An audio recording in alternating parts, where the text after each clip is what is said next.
मैंने आपको राजा दशरथ की कहानी बताई, लेकिन सच ये है, किसी भी राजा से ज्यादा जरूरी होता है उसका राज्य।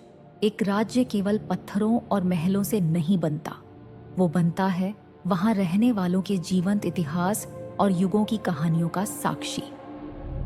और मैं इस इतिहास की नदी, इस राज्य की गवाह, अयोध्या, एक नगरी जो राम से पहले थी और राम के बाद भी है।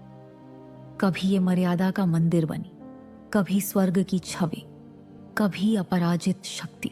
युग बदले, राजा बदले, पर अयोध्या ने अपनी पहचान बनाए रखी। राजा दशरथ के काल की अयोध्या जैसे देवलोक का हिस्सा थी। राजमहलों के ऊंचे मीनार, जिन पर सूरज की पहली किरण पड़ते ही सोना चमक उठता, मंदिरों की घंटियों की मधुर धुन, ऋषियों के आश्रमों से उठती धूप की सुगंध, जो नगर को शांति से भर देती थी।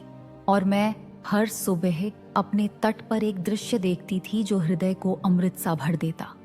छोटे राम अपने बचपन में मेरे किनारे आते, कभी पानी में अपनी प्रतिलिपियां देखकर मुस्कुराते। अयोध्या केवल एक नगरी नहीं थी, वो एक विचार थी। यहाँ का राजा प्रजा के हित के लिए अपनी खुशी का बलिदान देता। रानियां धर्म और मर्यादा के लिए कठिन परीक्षाओं से गुजरती थीं। मैं बदली हूँ, मेरे किनारे बदले हैं, पर मेरे जल में अब भी वही गाथा प्रवाहित है जो हजारों साल पहले थी। यही है मेरी अयोध्या।